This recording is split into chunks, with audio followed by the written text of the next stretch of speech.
Hər birinizə salam, vaxtınız xeyir olsun. Bugünkü buraxılışımızda startap layihələri və texnologiyalardan danışacağıq. Qonağımız isə Şamil Salayevdir. Xoş gəlmisiniz. Xoş gördük.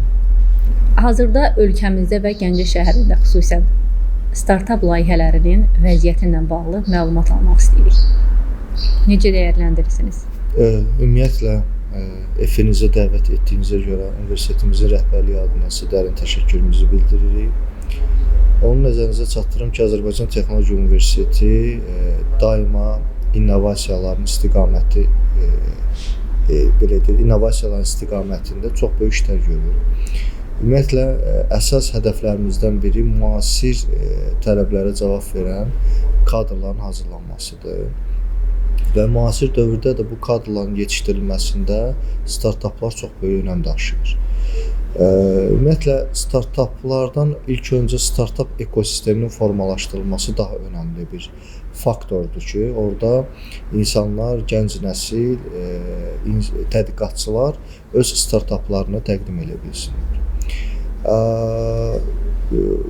Əsas mahiyyət startaplarda müvafiq sahələrdə olan problemlər və yaxud da inkişafı əngəlləyən maneələri daha rahat və daha dinamik formada, daha adekvat formada innovativ həllər verilməsidir. Müasir kapitalizm dünyasında da bu innovativ həllər startap biznesinin əsasını formalaşdırır ki, burada insanlığa, bəşəriyyətə böyük bir yeniliklər təqdim edərək rahatçılığın təqdim olunmasında böyük önəm daşıyır. Siz bildirdiniz, startap layihələri üçün münbit şəraitdir, ekosistem yaradılmalıdır. Bu qeyd etdiyiniz ekosistem nədən ibarətdir? Ümumiyyətlə, startap ekosistemində bir sıra indikatorlar var ki, onlar kompleks şəkildə birlikdə olduqda effektiv olur. Bunlar nədir? Birinci olaraq, startap ekosistemində dəyər anlayışının formalaşdırılmasıdır. Yəni, ideyası olan insanın xüsusi dəyərə malik olmasıdır. Bu dəyər necə ölçülür? Məsələn, müxtəlif təlimlərə cəlb olunması, inkişafı istiqamətində müxtəlif seminarların təşkil olunması, bazar araşdırmasının aparılması və bu kimi istiqamətlər əsas indikator kimi öz əksini tapır. İkinci ən böyük indikator onun tətbiqi sahəsindədir. Yəni, tətbiq olunması istiqamətində görülən işlərdə ona hansı yardımlar göstərilir. Bilirsiniz ki, dövlətimizin bir sıra bu ilə bağlı gördüyü tədbirlər var. Məsələn, İnnovasiya və Rəqəmsal İnkişaf Agentliyinin yaradılması, Rabitə Yüksək Texnologiya Nazirliyinin tərkibində müxtəlif tədqiqat işlərinə dəstək olunması, sonra Gənclər Fondunun və Qeyri-hökumət təşkilatlarının dəstək agentliyinin qeyri-hökumət təşkilatları istiqamətində ayırdığı rəqəmsal qrantlar və bu kimi istiqamətlər bizə imkan verir ki, o startap ekosistemində tətbiqi ilə yanaşı onun maliyyələşdirilməsi, kommersiyalaşdırılması məsələsində önəmi sübut edir. Amma burada kommersiyalaşdırılmasında əsas önəm gələcəkdə bunun davamlılığının təşkil olunmasıdır. Məsələn, bir startap gələcəkdə böyük bir ixtira ola bilər. Bir startap gələcəkdə böyük bir maliyyə gətirə biləcək bir layihə ola bilər və biznes proyektə çevrilə bilər. Bunun üçün dediyim kimi startap ekosistemində əsas indikatorları tam şəkildə inkişaf elətdirmək lazımdır. Çox gözəl şəkildə sıraladınız o mərhələlərin hər birini. Mənim üçün maraqlıdır, gənclərdə o maraq varmı? Çünki ya siz onu aşılamalısınız və yaxud onlarda həqiqətən o potensialı görüb dəyərləndirirsiniz ki, onları maarifləndirmə üzrə kurslara göndərirsiniz və yaxud da o üzrə dərslər keçirirsiniz. Ümumiyyətlə, artıq müasir dünyada cənab prezidentin də vurğuladığı kimi yeni tendensiyalar var. Hər bir ölkə, hər bir dövlət öz gəncliyini o tendensiyalar əsasında inkişaf elətdirməlidir. Və bundan irəli gələr olaraq, bayaq dedim, ekosistemdə bəzi indikatorların inkişaf istiqamətində dövlət layihələri, proyektlər, müxtəlif seminarlar, hətta yarışlar, hakatonlar keçirilir.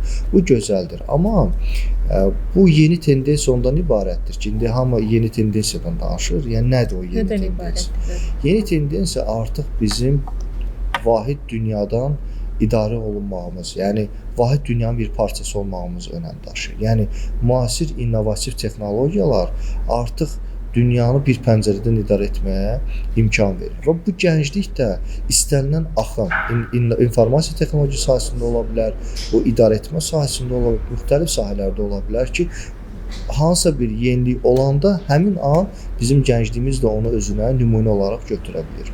Ona görə biz çalışmalıyıq ki, yeni tendensiyalar müsbət istiqamətlisini gənclərimizə təqdim etmək lazımdır.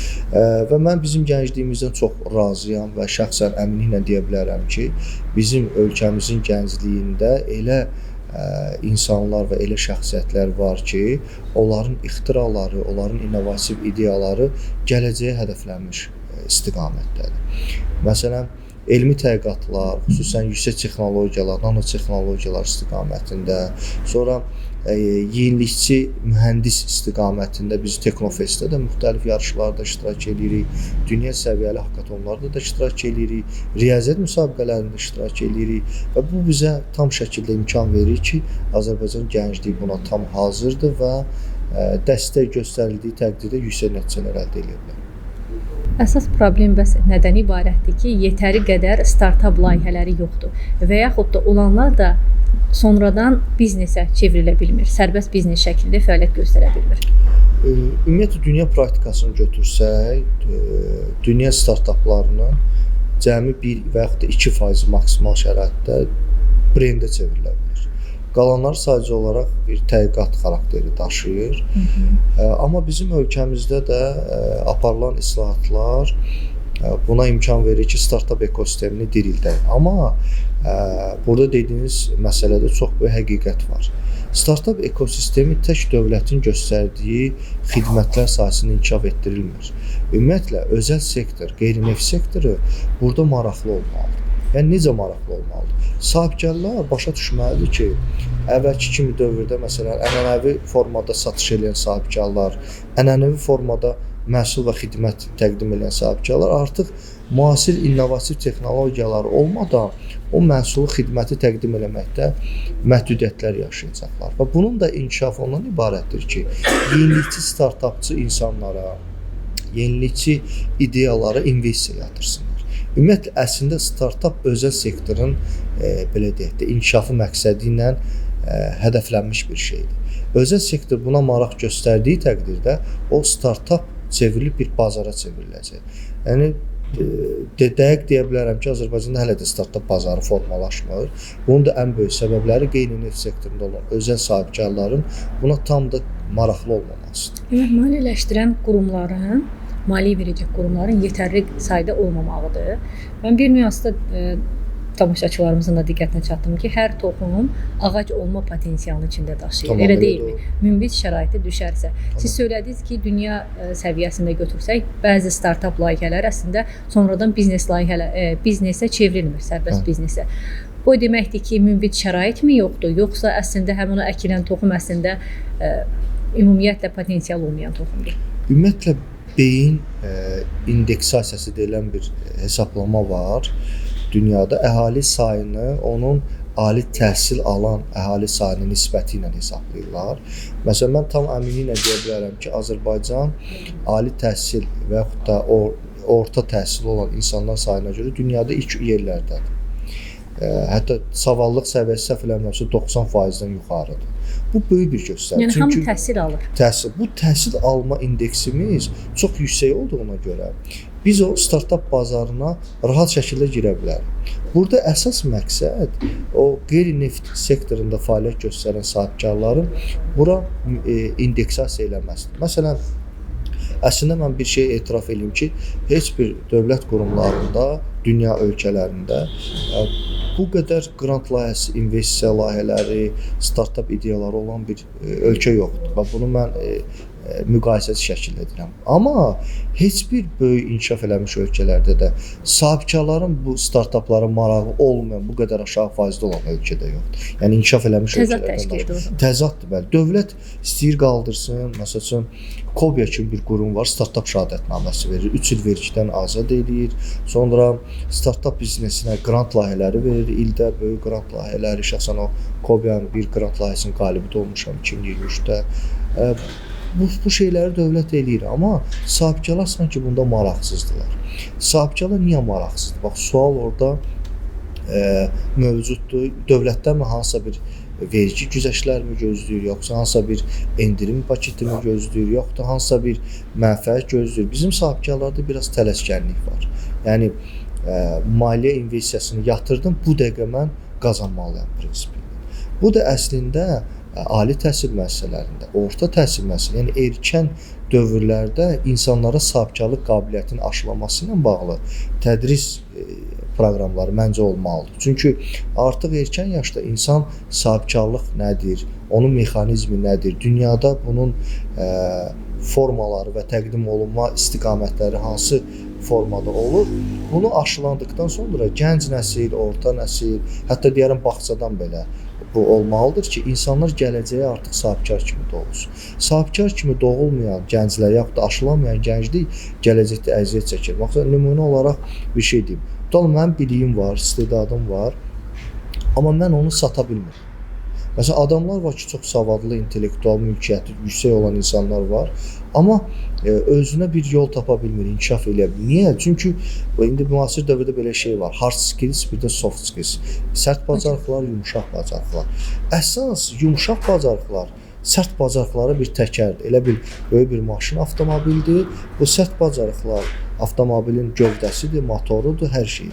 Amma biz balaca bir 100-200 manatlıq təkər olmayanda o boyda kuza, o boyda nəhəng bir avadanlıq hərəkət edə bilmir. Bax, bu yumuşaq bacarıqlar da öyrədilməlidir. Təqdimat bacarıqları var insanlarda. Məhsulu təqdim, məsəl üçün, startap bazarının olması səbəblərindən bəlkə də 10% budur. İnsanlar öz ideyasını təqdimat eləyə bilmir. Təqdimat bacarıqları çox aşağıdır. Qeyd etmişəm. Yəni bunu ümumiyyətlə orta məktəblərdə, ali təhsil müəssisələrində, hətta erkən dövrlərdə bu aşılanmalıdır insanlar. Çox gözəl vurguladınız. Elə sualım ondan ibarət idi ki, siz dediniz, ölkəmizdə hər şey var. Gözəl ideyalarımız var. Sadəcə maliyyələşdirən qurumlar yoxdur. Bəlkə xarici bazarda tələbat var. Xarici bazarda tələbat var. Daha doğrusu, yəni alacaq qüvvə var. Maliyyə yatıracaq qüvvələr var. Sadəcə olaraq siz dediyiniz məsələyə gəlir ki, təqdimatı bəlkə biz doğru şəkildə edə bilmirik və yaxud da xarici bazarın tələbləri nədən ibarətdir? Onu araşdırmaq kimi bir potensial varmı gənclərimizdə? Bir də zəhmət olmasa bu sualıma da cavab verərdiniz ki, biz daha çox sanki sizin danışığınızdan belə çıxdı ki, gənclərin üzərinə düşürük. Onların ideyası yaxşı olsun, gözəl təqdimat etsinlər. Bu pilləni etdik. Axı sahibkarlar maliyyə ayırmır. Bəlkə o tərəfdə maarifləndirməni daha yaxşı etməliyik ki, yəni daha doğrusu iki tərəfli aparmaq lazımdır maariflənməni. Həm maliyyələşdirən qurum və ideyanı təqdim edən qurum, hər ikisi birlikdə bir, necə deyim, arenaya çıxmaları üçün onlara eyni biliklər, eyni maarifləndirmə alətlərindən istifadə olunmalıdır ki, yəni budur sizin gələcəyə etdiyiniz yatırım bundan ibarət. Əslində nəticəsi bundan ibarət olacaq. Çox ətraflı və geniş sualdır və müasir dövrün əslində ən aktual suallarından ikisini verdiniz siz. Birinci, xarici bazar məsələsi elə bir məsələdir ki, xarici bazarda əslində mahiyyət ideyalarımızın belə deyək də mənimsənləşdirməsidir. Yəni oğurlanmasıdır. Əslində xarici bazarda keçirilən hakatonlar, startaplar çoxsu ideyaların özünkiləşdirilməsidir. Gələcəkdə onu özləri tətbiq eləsinlər. İndi bu mənim şəxsi fikrimdir. Çünki hansısa bir mükafat verə bilər, 20 min, 50 min investisiya yatıra bilər. Amma sonra da o ideyanın bizim ölkəmizin sərvəti olmağından çıxır xarici bazar. Şəxsən mən xarici bazara startaplarımızın çıxmasının həm lehinəyəm, həm də əleyhinəyəm. Niyə? Bax, bu məsələlər özünü biruzə verir. Amma qaldı o yerli bazar məsələsini. Mən istəyirəm ki, startaplar milli bazarda qalsın. Çünki biz hədəflərimiz olan və gələcək konsepsiyamız olan, cənab prezident dediyi kimi, gələcəyə baxışımız olan bir ölkələr sırasında müstəqil idarə edir. Çalışmaq lazımdır ki, o beyin köçü, o ideyalar, o düşüncələr bizim ölkədə qalsın. Və o çalışmaq lazımdır ki, içində sizin verdiyiniz o ikinci sual var ki, necə çalışmaq lazımdır? Burada kompleks, belə deyək, tədbirlərdən söhbət gedir. Kompleks tədbir nədir? Məsələn, İnnovasiya Agentliyi ilə Rabitə Nazirinin özü, məsələn, Innolent kimi yerlər var. Ora sahibkarla, investorlarla və belə deyək də, startapçıları əlaqələndirirlər. Bir dənə də dövlət qurumu, müvafiq dövlət qurumunu qanunvericiliyin tənzimləməsi istiqamətində kömək göstərdilər. Bu effektiv oldu mu? Oldu. Amma yetərli olmadı. Niyə? Biz heç bir sahibkara nəyisə məcbur edib deyənmərik ki, gedin bunu dəstəkləyin, gedin bunun istiqamətində iş görün. Bu sahibkarın özündə o belə deyək də məsuliyyət hissi olmalıdır ki, məsələn indi əvvəl nəqləşmə ödənişi vardı, nəqd ödənişi vardı. İndi görürsünüz hamısı elektron ödənişə keçib. Bu elektron ödənişə keçmə məqsədi gələcəkdə informasiya texnologiya sahəsində biliyi, bacarığı və ya struktural qurumun informasiya texnologiya sahəsində belə deyək də konseptual hədəfi olmayan sahibkarlar inkişaf edə bilməyəcəyini göstəricisi. İndi kriptovalyutalar var, yeni bir birjalar formalaşır, yeni bir ənənəvi distant təhsil sistemi formalaşır, elektron təhsil sistemi formalaşır. Burada da yeni ideyalara, yeni fikirlərə ehtiyac var. Burada sahibkarların öz şəxsi məsuliyyətinə irəli gələn məsələdir. Burada yəni biz heç kim məcbur edə bilər. Dövlət hansısa bir endirim eləyə bilərmi? Eləyər. Məsələn, Kobya 3 illik startap şəhadətnaməsi verir, vergiden azad. Amma bu məhduddur da, belə deyək də məhdud saydadır. Amma onu da nəzərə alın ki, bu gec-tez sahibkarlar bu startap mühitinə qoşulacaqlar. Niyə? Artıq bu proses belə deyək də 15-20 ildir başlayıb. 15-20 il qabaq cavan olan, artıq o startapa qoşulan insanlar özlərinin də artıq biznesləri var, sahibkardılar və yəni şəxsi fikrimə görə deyə bilərəm ki, 2030-a kimi yəqin ki, artıq sahibkarlıqla investisiya bazarı maliyyələşdirmə, kommersiyalaşdırma bir-biri ilə iç-içə harmoniya təşkil edəcək. Məsələn, bizim startap bazarı, ümumiyyətlə müstəqillik dövrümüz 93-dən başlayır, qısa dövrdür. Amma biz qısa dövrə cənab ümumi lider Heydər Əliyev və cənab prezident sayəsində çox boyu yol qət eləmişik. Baxın, Qarabağ müharibəsində biz o yolu gördük. Yəni dünya 50 illik, 100 illik, 200 illik təcrübəsi olan ölkələr bizim o müharibədə apardığımız o kiber müharibəni istər informasiya texnologiyası sahəsində, istər hardware, yəni belə deyək, cihaz istiqamətində göstərən o dron müharibəsini biz dünyaya nümunə olduq. Amma bizə bir 5 il də lazımdır 2030-a kimi o startap bazarına, sahibkarlara adaptasiya edə bilmək. Sizin dediyiniz fikirlə tamamilə razıyam ki, bəli, bizdə belə deyək, alovlu beyinlər var, çox gözəl ideyalar çıxır. O beyinlərdən sadəcə onlara dəstək lazımdır. Və istəyərdim vurğulayaq, bəlkə çox tamaşaçı da bilməz. Hər ideya startap layihəsi ola bilərmi? Startap sözünün mənası, yəni başla və yüksəl deməkdir.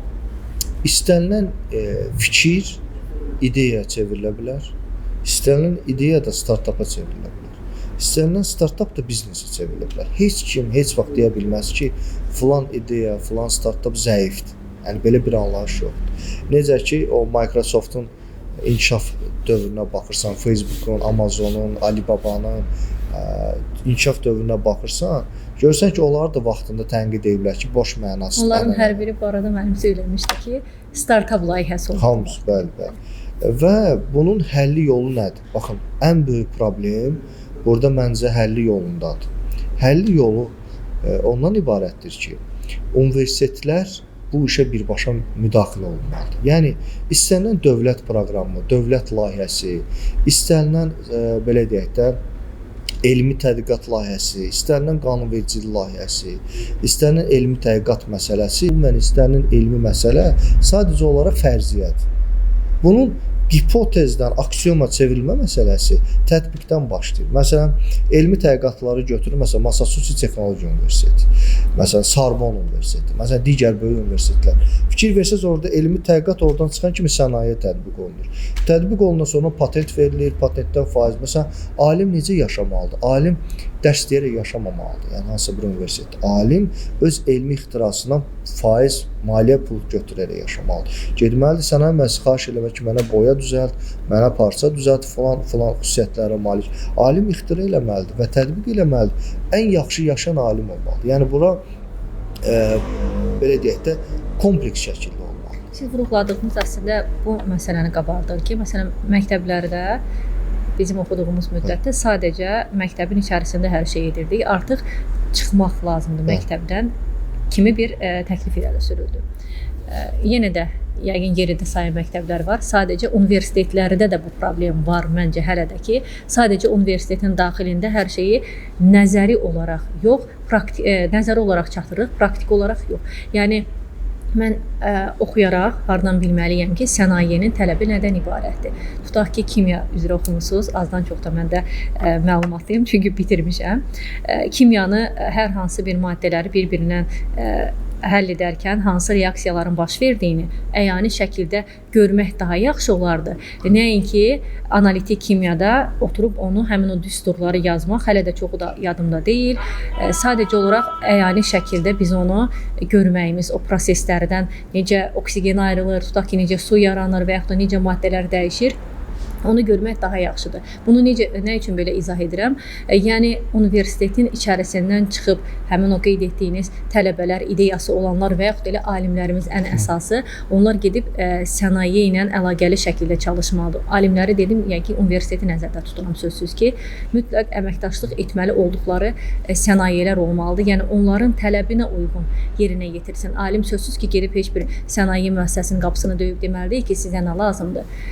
Yəni mütləq əlaqəli şəxslər işləməlidir və təkliflər verilməlidir ki, bizə bu siyahıda tələbatlar var, alimlər siz də tədqiqatınızı aparın, onlar da tədqiqat aparır və o istiqamətdə öz tələbələrinə köhnə informasiyaları yox, yeni dövrün tələblərini aşılamalıdırlar ki, yeni beyinlər də o cür dizayn olsun. Ümumiyyətlə, Azərbaycan Texnologiya Universiteti bu istiqamətə çox böyük addımlar atır. Şəxsən hörmətli rektorumuz Yaşar müəllim əsas hədəf qoyub ki, biz fakültələr olaraq, kafedralar olaraq, şöbələr və mərkəzlər olaraq müvafiq sənaye müəssisəsinin əməkdaşlığı etməliyik. Məsələn, bizdə ştatlar var, sənaye müəssisələri ilə əməkdaşlıq üzrə müşavirimiz var, sonra konkret strategik inkişaf planımız var. Yəni hədəf odur. Baxın, hörmətli rektorumuz sayəsində ondan yuxarı otaqlar müvafiq sənaye müəssisələri tərəfindən təmin olunub laboratoriya çevrilir. Yəni özləri avadan, məsələn, bizdə NAR Mobile'ın avadanlıq sistemi var, 4G şəbəkə sistemi vasitəsilə biz orada vizual olaraq sistemin necə işlədiyini göstərə bilirik, telekommunikasiya ilə bağlı. Bizdə deməli ekologiya mühəndisliyi üzrə belə deyək də istiqamətləndirilmiş mikroskop vasitəsilə və yaxud da avadanlıqların transaksiyası vasitəsilə biz orada mühəndislik istiqamətində laboratoriyamız var.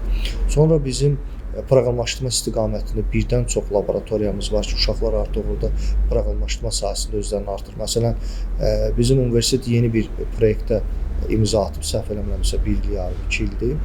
Artıq birinci kursdan biz elit uşaqları götürürük, hansı ki proqramlaşdırma meyillidir.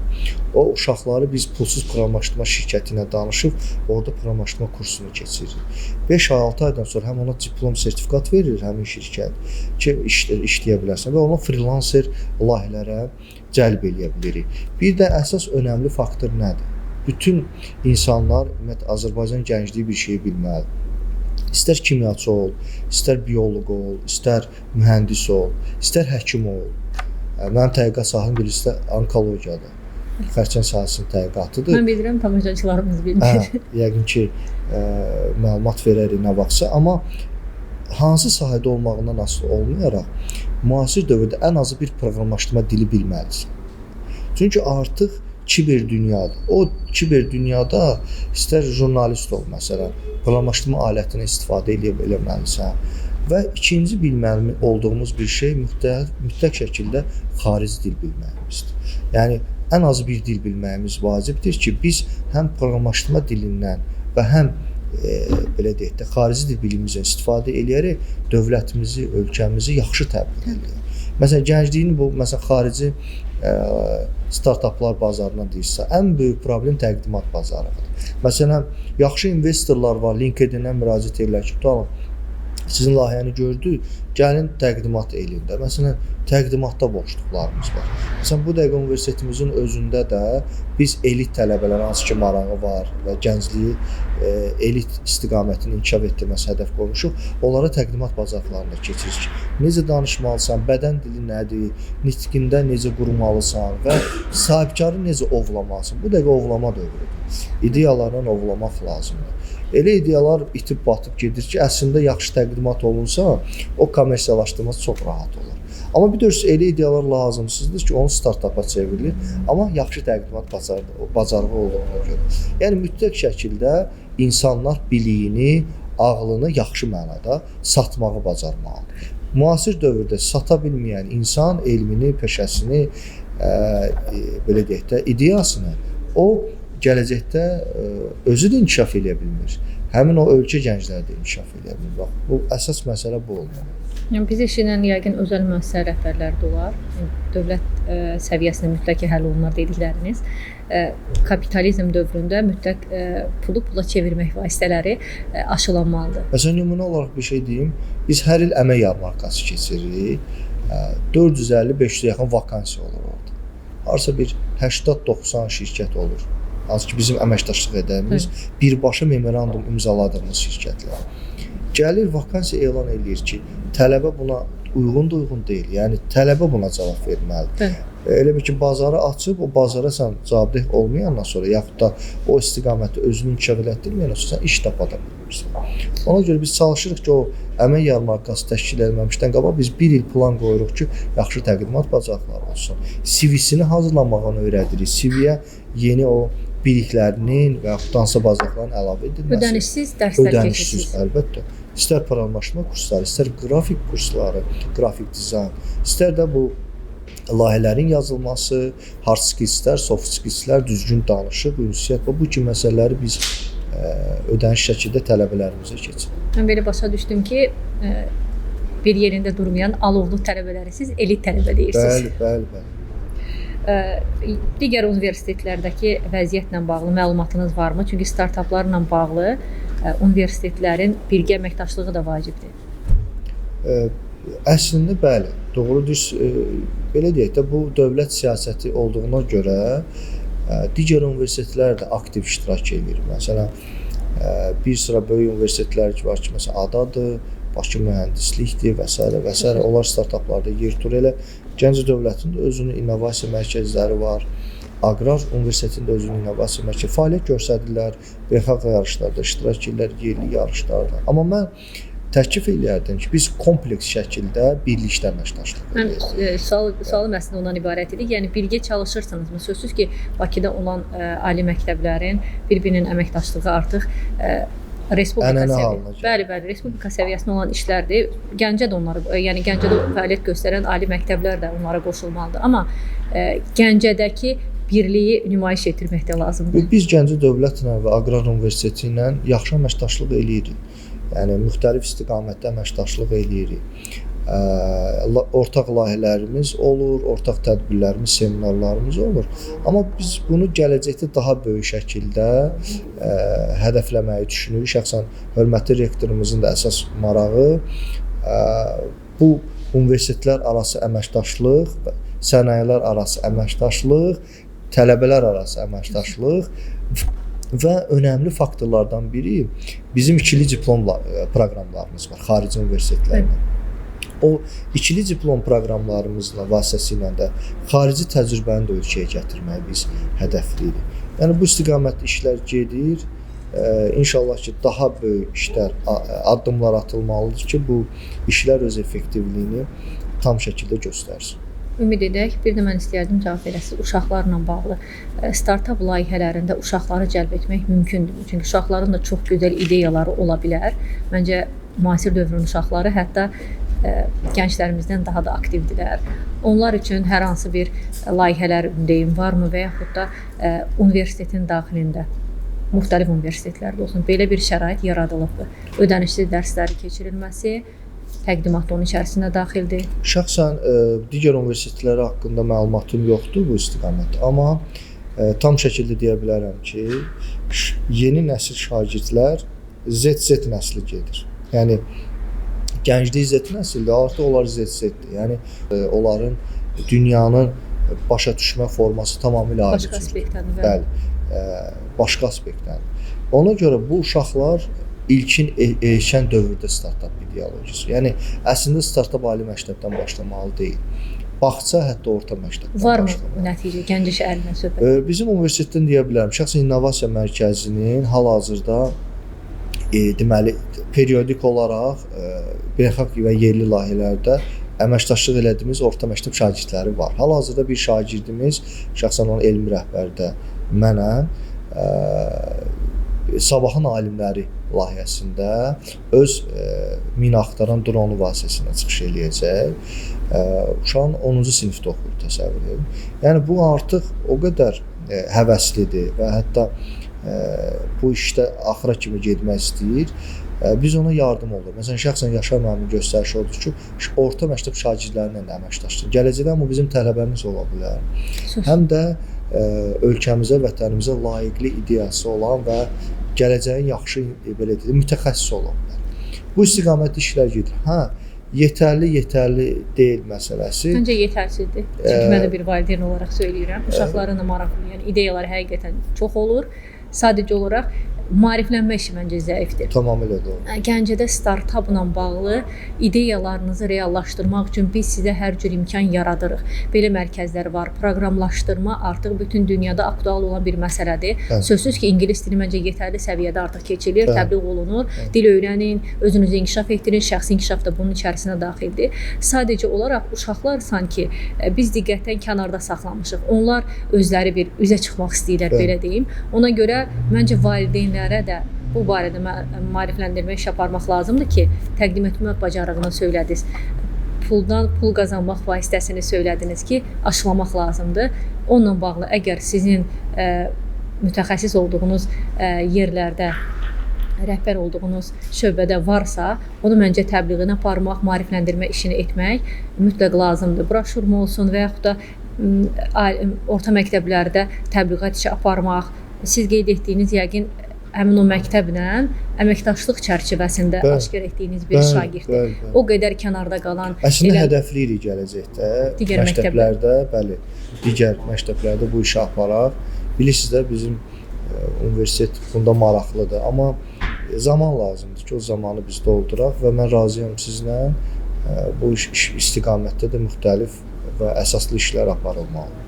Bir də mən tamaşaçılarımızın diqqətinə çatdırım ki, müəllim söylədi, onkologiya üzrə, nanotexnologiyalar və onkologiya üzrə mütəxəssisdir. Gəncədə elmi tədqiqatçı, araşdırması desəz daha yaxşıdır. Hər halda ölkəmizdə deyim, bu sahə bir qədər diqqətdən kənarda qalıb. Bəlkə mütəxəssis çatışmazlığından ola bilər. Sadəcə olaraq məsələn molekulyar biologiya olsun, DNT sahəsi olsun, nanotexnologiyalarda texnologiyanın elə kiçik hissəsinə aiddir. Məncə bir qədər mütəxəssis çatışmazlığından da ola bilər. İnkişaf etməmiş bir sahədir. Hazırki necə deyim, inkişafını necə dəyərləndirirsiniz? Onkologiya sahəsində, yəni xəstəliklərin müalicəsində texnologiyanın tətbiqini? Bu biraz böyük mövzudur əslində. Böyükdür, bəli. Bu böyük mövzudur, amma... Ümumi nəzər yetirsəz, necə dəyərləndirmək olar? Belə deyək, mən bayaq da nitqimin ilk hissələrində qeyd elədim. Elm nə vaxt tətbiq olunmayacaqsa, o elmin dayanıqlığı, stabilliyi və onun verə biləcəyi xeyir məsələsi də sual altında olur. Məsələn, nanotexnologiya da bir bölmələrdən biridir. Məsələn, dünyada artıq nanorobotlar, belə deyək, qatlı hissəciklər, nanoklasterlər, yəni treatment deyirlər də buna. Məsələn, müalicə və müayinə məsələlərində nano hissəciklərlə olunması.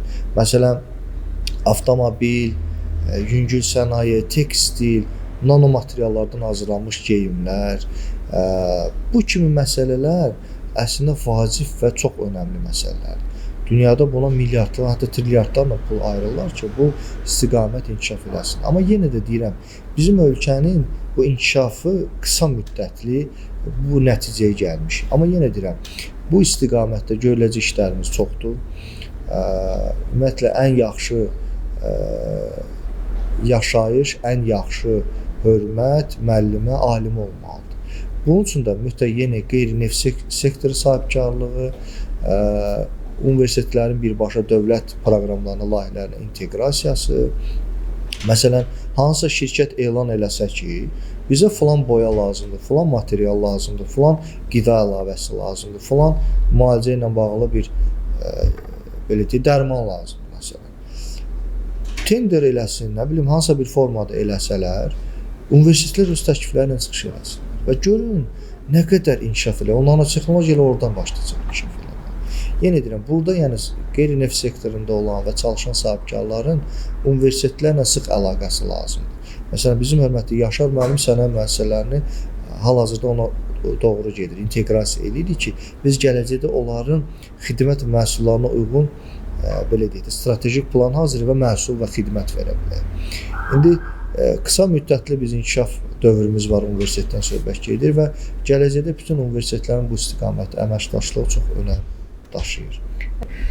Belə başa düşdüm ki, əslində hər bir tərəf bu məsələnin aktuallaşması və inkişafı üçün birgə səy göstərməlidir. Yəni əslində günahkar yox, birgə fəaliyyət nəticəsində bir nəticə ortaya qoymaq lazımdır. Səbəbkar axtaraq deyək. Bu ilk addımı atacaq. Günahkar yox, səbəbkar lazımdır. Kimi ola bilər bu səbəbkar? Alimmi, müəssisə rəhbərimi, dövlətmi, kim?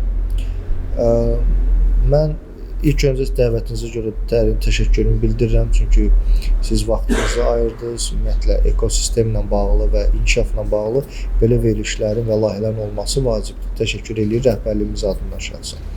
Və yekun nitqimi bir neçə cümlə ilə bitirmək istəyirəm. Mənim bir cümləm var, qaranlıqdan heç vaxt şikayət eləmə.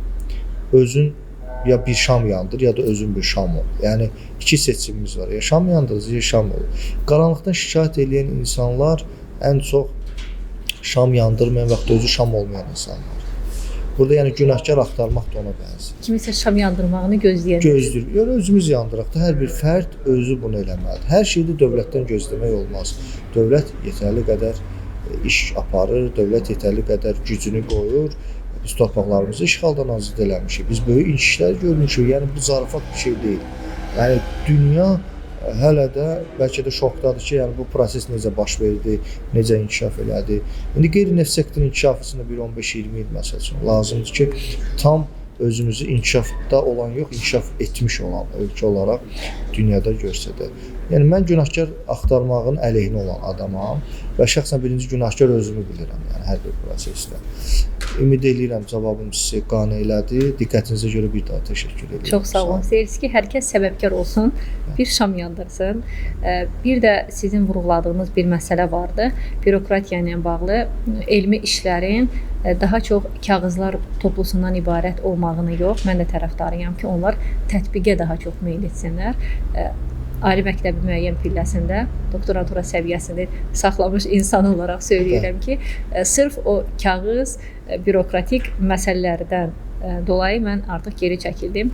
Yorucu gəldi mənə, düzü deyim. Bəlkə bu biraz bəhanə kimi görünə bilər. Hər halda bu da bir səbəb kimidir deyim. Mənim üçün hər halda. Təşəkkür edirəm. Ümid edək ki, hər şey qısa zamanda olmasa da, ən azından bu verilişimizin digər şəxslərə bir ideya verməyinə səbəbkar ola bilərik. Təşəkkür edirəm hər birinizə bizi dinlədiyiniz üçün. Hər şeyin özü sevgidir, sevgi ilə qalın.